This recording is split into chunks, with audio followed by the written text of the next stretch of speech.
eu sou igreja. E elas julgam que ela só é igreja quando elas estão na igreja. Aí é onde é que está o problema. E eu disse para ele o seguinte: um médico, qual o período que ele é médico? Em tempo integral. Um policial, ele é policial em tempo integral. Uma vez policial, sempre policial. Ele pode ter parado de exercer o seu trabalho público, mas ele ainda é um policial. Ele ainda tem as incumbências. Então vejam bem, um cristão, ele tem incumbências dentro e fora da igreja. A Bíblia diz: andai de maneira que não dê escândalo nem ao de dentro nem ao de fora. E aí eu observo no século 21 as pessoas se embaraçando com coisas pequenas. E muitos deles eu simplesmente, eu nem me presto ao papel de querer embasar teologicamente ou coisa do tipo, porque tem coisa que nem precisa. Você faz uma pergunta simples para alguns indivíduos, que lá fora eles andam de um jeito, só que quando eles vêm para a igreja, eles vêm de outro jeito. Então você olha ele aqui em cima, você vê ele de um jeito, você vê ele lá na rua, é outra pessoa. Você vê ele no trabalho, se ele estiver no meio dos ímpios, é perigoso você não saber se ele de fato é crente. A vestimenta dele não diz que ele é crente, e muito menos as palavras. Mas aí ele vem para cá e diz, sabe o quê? Que o altar é santo. Mas a Bíblia diz que quem está sobre o altar também deve ser santo. Ou seja, primeiro, eu sou um altar móvel, porque o Espírito de Deus habita em mim. Aleluia. Aí a Bíblia orienta e ordena, não só orienta, mas como ordena, que se eu causar escândalo àqueles que me veem lá fora, vai ser melhor o seguinte, melhor você amarrar uma pedra bem grande no seu pescoço e achar a ponte mais alta, onde o mar for mais profundo, e se lança lá. Vai ter menos rigor, porque você fazer um dos meus pequeninos tropeçar, por causa da sua má conduta. Então eu digo, por que é que eu posso ter, por exemplo, usar uma vestimenta lá fora e aqui eu não posso? Essa defesa não tem lógica. Por quê? Lá fora eu sou o quê? Não sou crente? Filho de Deus? Ministro? Crente é crente em tempo integral. Ele testemunha em tempo integral. No trabalho, na rua, na igreja, em qualquer lugar ele continua. E é exatamente esse tipo de comportamento que ele vem minando a igreja. E aí as pessoas não conseguem entender por que a igreja está fria. Porque muitas das vezes o meu comportamento lá fora, ele vai fazer com que as pessoas olhem para mim e não me enxerguem de fato como homem de Deus. Então quando elas virem até a igreja e elas me virem ministrar, elas vão duvidar da palavra. E olha que a palavra ela é inerrante, mas a minha conduta, ela coloca em xeque a palavra de Deus. Glória a Deus. E é exatamente nesse ponto e que eu vou falar aqui sobre um tema muito interessante e que eu não vejo ninguém falar sobre isso, que é sobre a apostasia. Paulo falou sobre a apostasia nos últimos tempos, instruiu o jovem Timóteo nas suas 2 epístolas. E uma das coisas que ele asseverou a Timóteo foi: Timóteo, tem cuidado de ti mesmo e da doutrina. Aquilo que você recebeu, que veio da tua avó, que passou para a tua mãe e que passou para você, não despreze. E ele diz o seguinte: mantenha, inste, redárguas, a tempo e fora de tempo. Tem gente que diz, tem tempo para todas as coisas, para corrigir não tem tempo. Todo tempo é tempo de correção. Todo tempo é tempo de redarguir. É tempo de se orientar. Por quê? Os dias já são maus. Se a gente abaixar a guarda, irmão, nós estaremos perdidos. Por quê? Porque o diabo ele não baixa a guarda. Não dá nem, ultimamente, não dá nem para comemorar a vitória. é agarrar a vitória aqui, ó, e sair comemorando e já de olho aqui, ó. Por quê? Porque o adversário, ele sabe que o tempo dele está curtíssimo e ele quer levar o maior número de pessoas consigo. E do que é que ele está se valendo nos últimos dias? Da apostasia. O engraçado é que já estava escrito que a apostasia iria acontecer. E o que vem a ser a apostasia? Essa palavra é uma palavra grega, mas em resumo, a apostasia, ela significa abandono consciente da fé. Entre tantos significados existentes, também apostasia significa deserção, significa rebelião, significa abandono, significa retirar-se ou afastar-se. Agora, por que a Bíblia ela orienta nós permanecer naquilo que fomos ensinados? E aqui eu paro uma ressalva. O permanecer naquilo que nós fomos ensinados segundo a palavra. Porque tem gente que está recebendo ensino, mas os ensinos não estão de acordo com a palavra. Estão distorcendo a palavra ao gosto do freguês, para simplesmente agradar os ouvidos daqueles que ouvem. Hoje eu peguei mandaram um vídeo, vocês colocaram no grupo, acho que foi no grupo hoje, colocaram um textozinho do Eliezer, e hoje o negócio foi quente, hein? E ele está falando exatamente do tema que está em alta, que é a união homoafetiva, coisa que a palavra de Deus ela condena. Mas nós já estamos vendo pessoas que se dizem crente, elas podem ser até crente, porque crente até o diabo é. Agora, ela não é um discípulo de Cristo. Essa pessoa não é um discípulo de Cristo. Porque por mais que nós queiramos endossar, aliviar para as pessoas aqui, Cristo não vai aliviar naquele grande dia. Ele não vai, ele simplesmente vai olhar para o indivíduo e dizer: apartai-vos de mim, maldito, para o fogo eterno, vós que praticais a iniquidade, nunca vos conheci. E vai ser assim, acabou, não tem mais conversa, não tem argumento. Mas muitas das vezes porque não quero ser chincalhado, não quero ser desprezado, não quero correr riscos. Irmão, o evangelho é bater de frente contra o pecado, é bater de frente contra o sistema. Alguém poderia dizer: João, você poderia ter pegado mais leve. Você não precisava tanto lugar para tu pregar, João. Mas tu foi pregar logo contra a mulher do reino. Tu não poderia ficar pregando para tudo quanto era lado, tá na tua igrejinha do deserto lá, tranquilo? Poderia.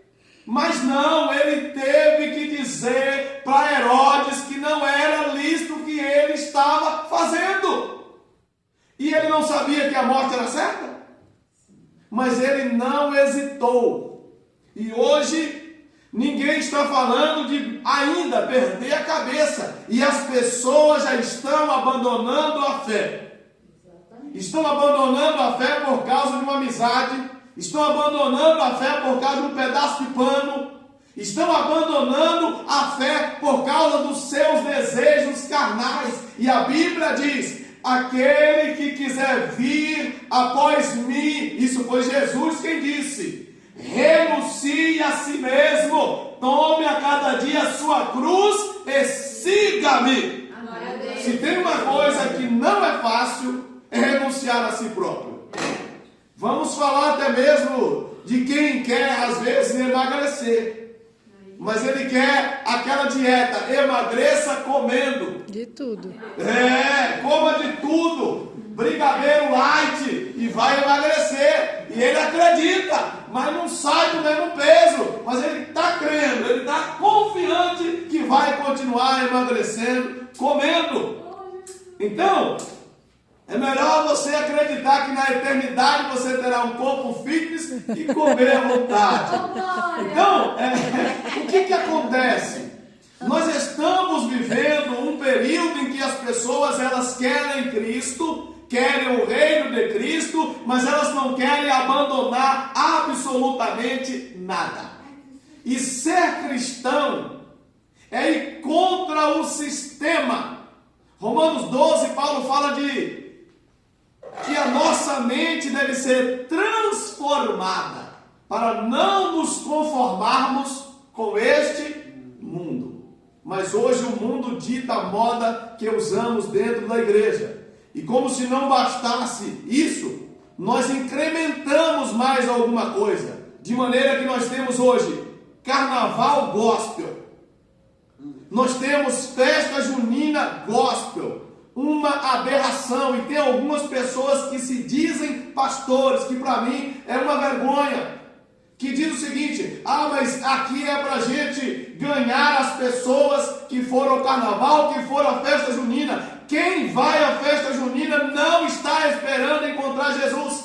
Quem vai ao carnaval não está querendo encontrar Jesus. Aí eu coloco dentro da igreja o quê? O espiritual. Só se for espírito do Satanás, irmão. Espiritual quer dizer, carnaval é a festa da carne. O espiritual é a festa do espírito. Onde está escrito isso, que existe essa festa do espírito? Irmão, o crente em Jesus, ele é alegre, sabe por quê? Porque o nome dele está escrito no livro da vida. Aleluia. Mas aqui na terra ele vai ter aflições. E Jesus disse: mas tem bom ânimo. Aleluia. O que nos faz prosseguir, que nos alegra, é a certeza de que o nosso nome está escrito no livro da vida. Quando Paulo escreveu aos crentes de Corinto, ele diz: meus irmãos, sempre firmes e constantes, sempre abundante na obra do Senhor, sabendo que o vosso trabalho não é vão do Senhor. Agora, por que Paulo está dizendo sempre firme? É porque alguém está firme? Não, é porque alguém está querendo parar. Porque alguém está desanimado. Ele está dizendo: seja firme, fica firme, seja constante. Eita Deus! Não só o fato de se manter testemunhando a palavra de Deus, o testemunho pessoal. Já que eu estou falando de apostasia pessoal, vamos falar do testemunho pessoal. O testemunho pessoal já é uma pregação onde você passa. Glória a Deus. E só de testemunhar, de não se portar de maneira que alguém te olhe e diga assim: não, essa roupa não é de crente, essa palavra não é de crente, esse comportamento é de crente, já é algo difícil de se lidar. Eu vi uma mulher no Instagram falando dessa festa do carnaval, que teriam algumas igrejas comemorando e falando que seria tipo a festa da colheita que o pessoal faz. Aí justificando Eu tenho a festa. como é? A festa junina, que seria a festa da colheita. Para começo de conversa, nós não somos judeus. A igreja cristã, em nenhum momento, a igreja primitiva não praticava nenhum dos costumes do Velho Testamento.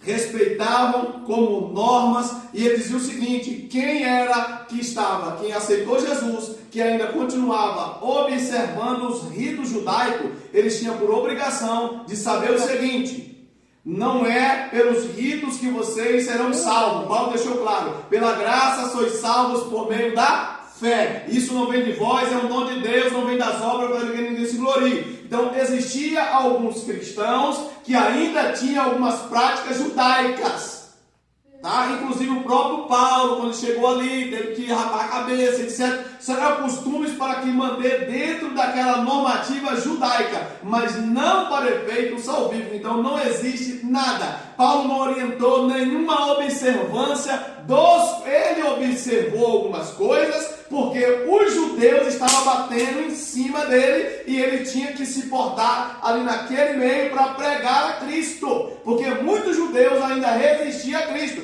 Então, para ele falar com aquelas pessoas, ele precisa estar dentro daquele padrão. No entanto, ele não orientou nenhuma das igrejas das quais ele pastoreou, da qual ele orientou, onde ele mandou suas epístolas, que tivesse os comportamentos dos ritos judaicos, nem festa disso ou daquilo. Pelo contrário, a única coisa que foi colocada ali, que era observado, foi o quê? Páscoa.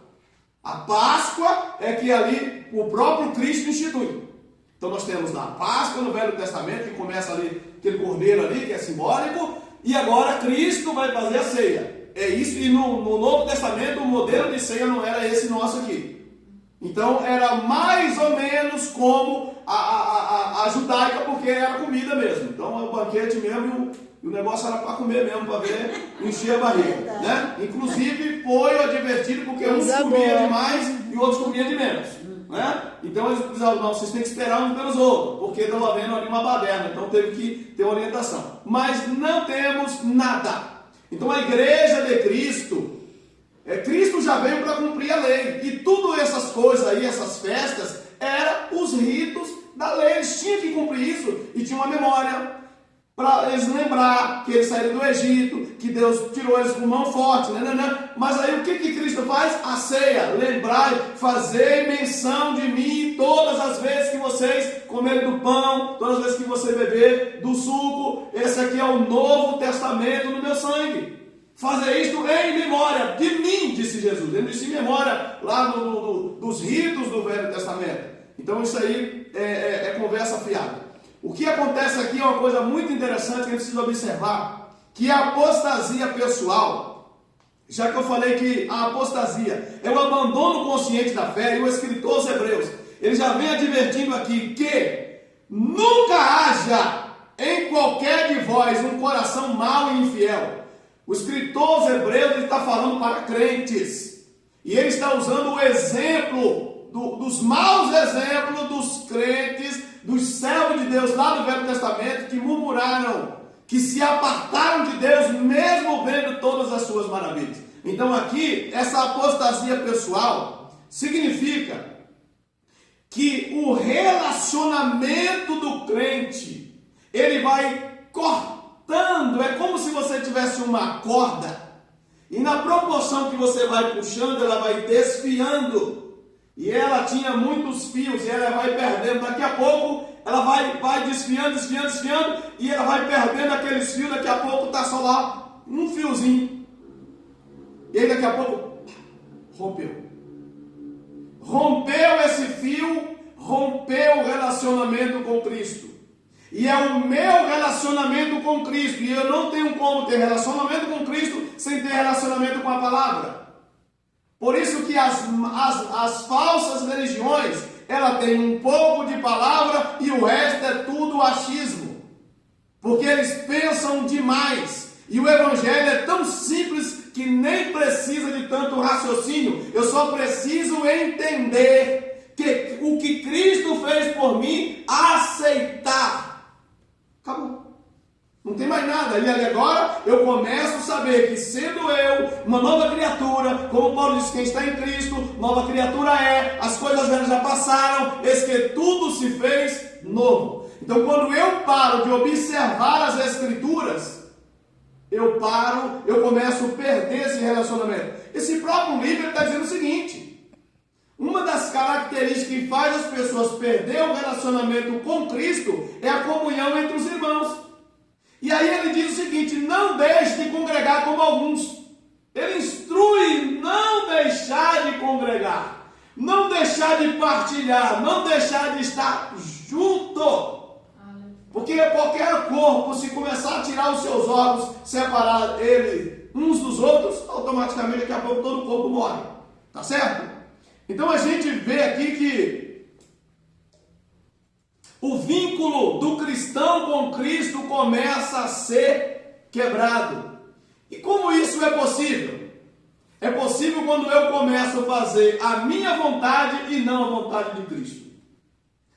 É por isso que eu preciso estar de posse do manual.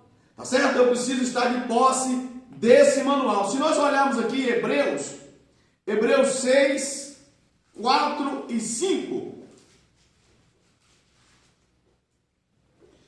Porque é impossível que o que já uma vez for iluminado, provaram do dom celestial e se fizeram participantes do Espírito Santo, e provaram a boa palavra de Deus e as virtudes do século futuro, e recaíram, sejam outra vez renovados para arrependimento, pois assim, quanto a eles, ele de novo crucificaram o Filho de Deus e os expõe ao vitupério. Agora, isso aqui, a apostasia, ela tem duas situações. Ela tem, primeiro, uma apostasia voltada para as doutrinas bíblicas, e é chamado de a apostasia teológica, que é o quê? A rejeição de todos os ensinos originais a respeito de Deus e de Cristo. Tem muita gente aí, irmão, que ele começa agora, diz, não, mas que agora acharam aí agora surgiu agora que acharam uma cidade escondida na Amazônia subterrânea que vai reescrever a história. Então você começa a olhar que existe, isso não é de agora, tá? Isso não é de agora que o adversário ele tenta e ele usa as pessoas para tentar desvirtuar. Então essas coisas, as pessoas têm dificuldade, muitos têm dificuldade de acreditar numa Bíblia que mais de 5.000 anos de escritos de existência, nunca se achou um erro sequer. E a arqueologia está aí para comprovar cidades e mais cidades sendo encontradas. E algumas é porque se perdeu há muitos anos e não se acha. Mas até que não se acha, não pode contradizer. Povos que a Bíblia cita, está lá, tudo lá. Aliás, muitos arqueólogos se valem da Bíblia Sagrada para que os seus trabalhos fiquem eles tenham mais sucesso, porque a Bíblia fala do local, da posição geográfica. E aí eles vão lá e falam, mas depois que mudou, vai estar de que lado? Depois que mudou, teve dilúvio e tal. Não, então o leste vai estar para esse lado. Pronto, vai lá e acha. Então, a Bíblia, ela é inerrante. Mas as pessoas preferem rejeitar os escritos, que nunca se encontrou nenhuma fraudulência, nenhum erro, salvo erro de escrita, mas nos originais não está errado. Tá? Erro de tradução, uma palavra, talvez, enfim, às vezes na tradução do português tem palavra que não tem concordância verbal, então tem que colocar uma outra, aí meio que destoa, mas quando você vai no original, você vai lá e você acha. Mas eles acreditam em alienígenas. As mesmas pessoas que rejeitam os escritos palpáveis, eles acreditam em alienígenas. Engraçado, né? Que eles leem livros por alguns escritores que não foi inspirado por Deus, tipo Allan Kardec, né? Que diz que é um espírito aí que leu, tem um livro dos espíritos e muitos os espíritas acreditam nesse livro e não acreditam na Bíblia. Exatamente. Então, acredita em tudo menos na palavra de Deus. Aquele livro de Enoque também, que o pessoal Tem o fala. livro de Enoque, e eu fico, muitos, porque tantos e tantos livros não está na Bíblia, e aquela coisa toda, e eu volto e paro no mesmo ponto. Tá, esse livro X que você disse aí, para efeito salvífico, muda o quê? Não, mas tiraram, então não podemos acreditar. Não, tudo bem. Se era para acrescentar mais 300 livros na Bíblia, tá tudo bem, como é que você ia carregar essa Bíblia? Agora, para efeito salvífico, muda o quê? Se a salvação é pela fé. Então, acrescentar mais alguns livros. Aliás, João deixou claro que muitas outras obras foram feitas por Cristo e não foram registradas. E se fosse registrada, ele diz o seguinte: cuido que nem o mundo inteiro conteria todos os livros a respeito dele. Jesus Cristo é o personagem número 1 no mundo mais falado. Que as pessoas queiram ou quer não. Agora estão querendo reinventar a roda. Querem reinventar as escrituras. Querem agora modelar um Cristo a moda do freguês. Estão querendo fazer uma Bíblia Já fizeram. Já tem, já. Já tem a Bíblia LGBT. né? Agora, eles querem uma autorização para reescrever a nossa Bíblia, para que nós não usemos os textos que nós usamos, que é contra o comportamento homoafetivo. Esse é o problema. O problema deles não está eles fazerem o que eles querem fazer. Eles querem que nós aceitemos e que nós não falemos sobre o tema. E que não falemos para eles que é errado. Tá certo? Então, 1 Timóteo 4:1 diz assim, ó, mas o Espírito expressamente diz que nos últimos tempos apostatarão alguns da fé, dando ouvido a espíritos enganadores e a doutrina de demônios. Então, você percebe que as falsas religiões sempre apareceu um anjo que veio falar com aquele tal. E muitas das vezes nossas igrejas, muitos dão mais valor a uma visão de anjo do que a palavra. Muitos dão mais valor uma revelação dada por alguém do que um escrito bíblico. Porque, irmão, a Bíblia diz que Deus não é homem para mentir, e nem filho do homem para se arrepender. Porventura, diria ele, não faria? Ou falaria e não confirmaria? Opa! Então, se eu sei que o Deus que eu sirvo é um Deus que não falha e que não erra, quando ele diz que vai fazer algo comigo ou através de mim, agora eu preciso ser testado para saber se eu estou apto para receber. Se ele não me disse qual era o tempo, eu preciso continuar aguardando. E eu não preciso que ele fique falando e falando. Ele falou com Abraão, 25 anos demorou para se cumprir. E Abraão não ficou dizendo, Senhor, já faz 15 anos. Senhor, já faz 20 anos. Senhor, já faz 22 anos. Quando ele disse assim, Senhor, já estou velho, adiantado em dias, e eu só tenho a Damascena Eliezer aqui na minha casa. E o Senhor disse que um da minha casa vai ser o meu herdeiro. Ele disse, mas vai ser um que vai nascer dos seus lombos. Encerrou. E dali ele esperou 25 anos, até que o anjo aparece para ele e diz, ó, no tempo determinado da vida, eu vou voltar aqui, ou seja, daqui a 9 meses, Sara vai ter um filho. E ela riu, porque ela disse, é uma mulher de 90 anos, vai ter filhos? O meu Senhor já é velho. E ele disse, por que você riu? Ela disse, eu não ri. Ele disse, você riu. E o nome do seu filho vai ser o nome da atitude que você teve. Isaac, que quer dizer riso. Para você saber que você riu. E eu ouvi. E ali 9 meses, olha ela.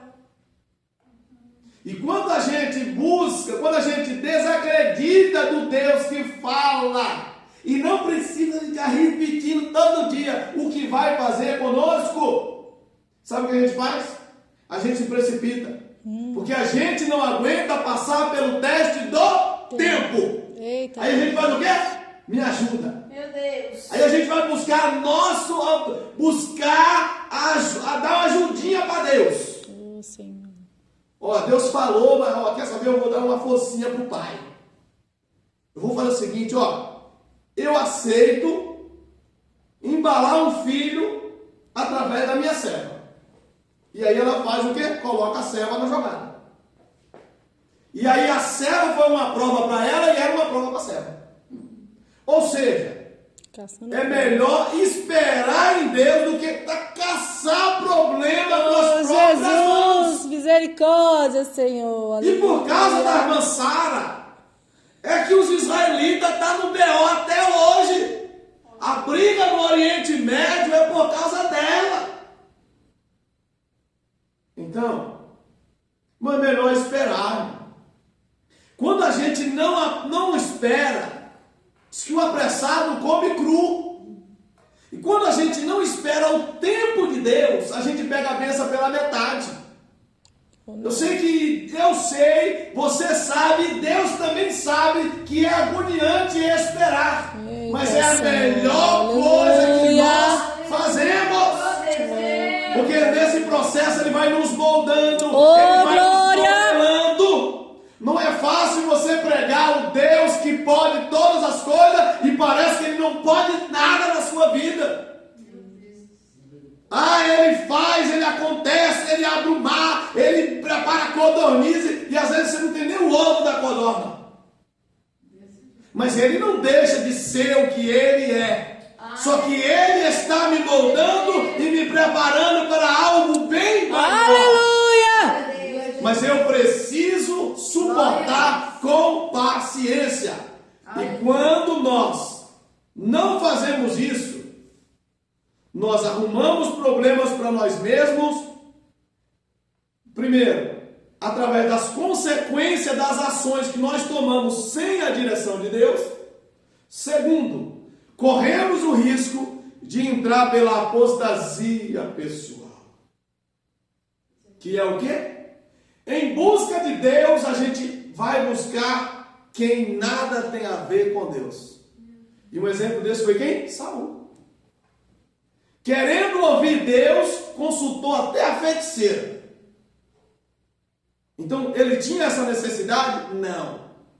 Ele já tinha perdido o contato com Deus, já fazia tempo. E apostasia pessoal, o homem não aceita Cristo e diz assim, vou aceitar a Jesus e com 40 anos de crente eu vou apostatar-me da fé. Não. Ele vai se perdendo no caminho. Ele vai juntando coisas que não é do agrado do Pai. Ele vai acreditando em coisas que não convém. Ele começa a fazer como disse Paulo a Timóteo: foge das fábulas, Timóteo. Foge dessas demandas que não traz edificação, Timóteo. Essas coisas que só trazem contendas. Foge delas, cai fora. E ele vai amontoando coisas. Saul, porventura a gente vai achar que Saul queria apostatar da fé?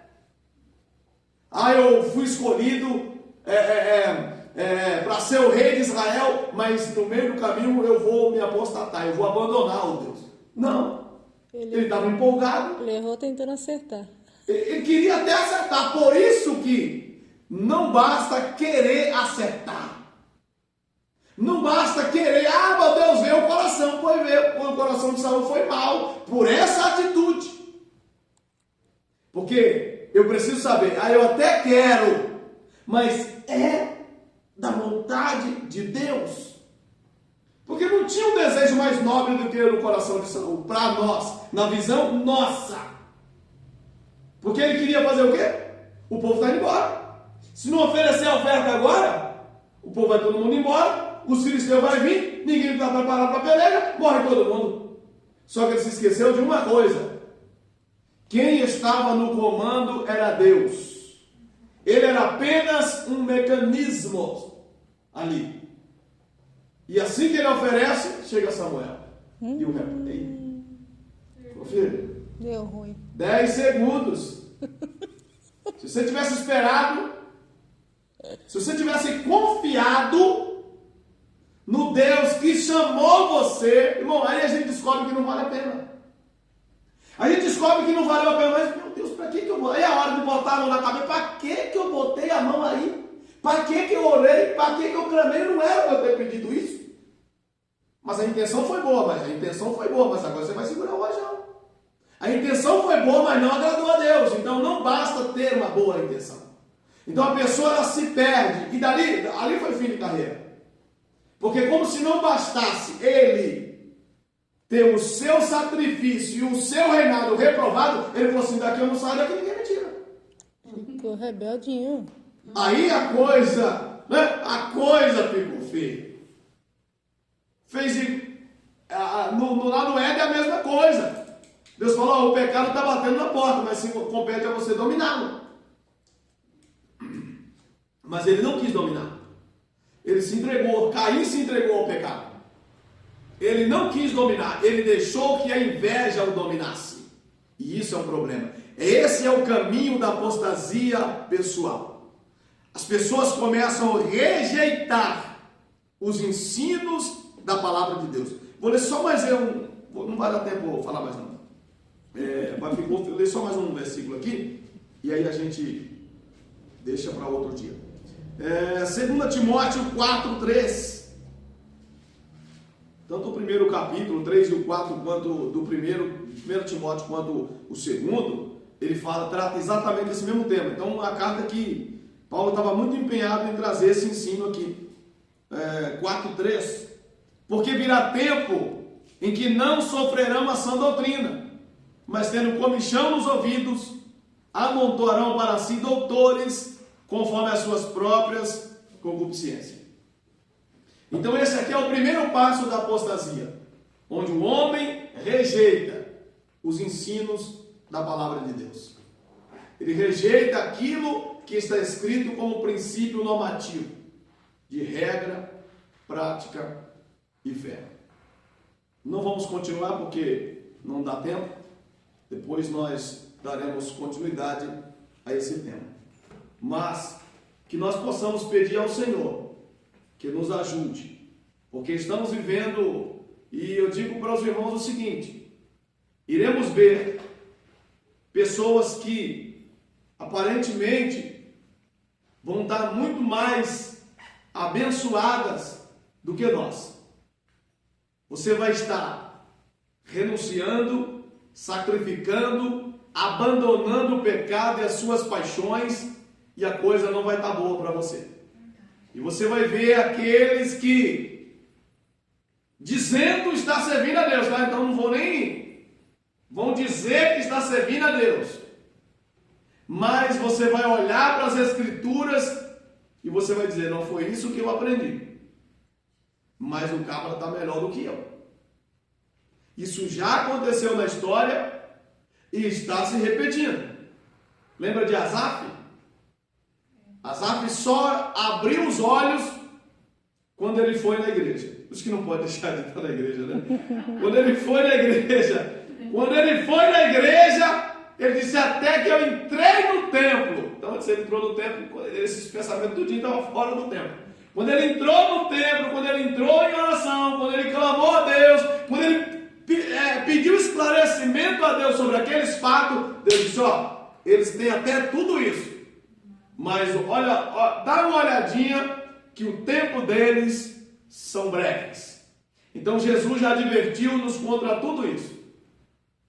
Não nos esqueçamos que nem toda bênção que alguém recebe pode ter vindo exatamente de Deus.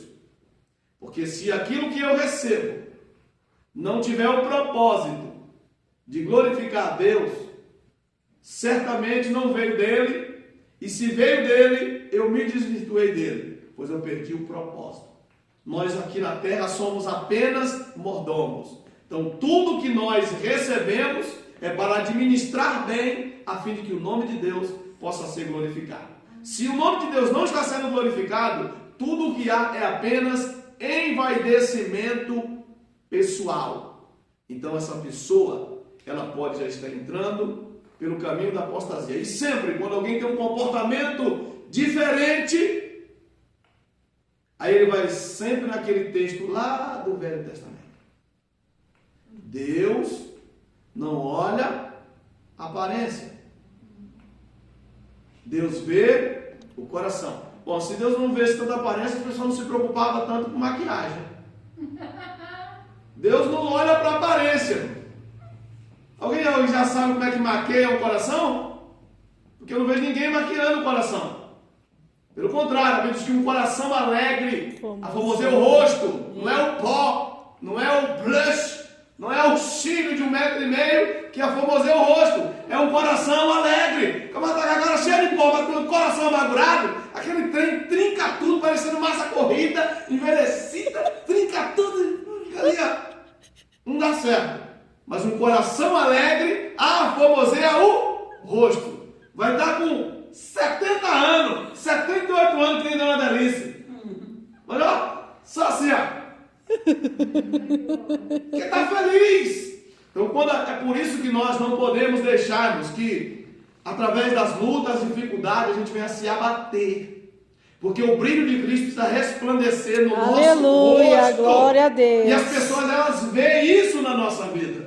Aleluia. Né? As pessoas veem isso na nossa vida. Então, possamos estar sempre apegado às Escrituras e ter sempre ao nosso lado pessoas com quem nós possamos contar. Vamos andar sempre em dois. Porque se um cair, o outro levanta. E devemos comunicar com os santos as nossas necessidades. Amém.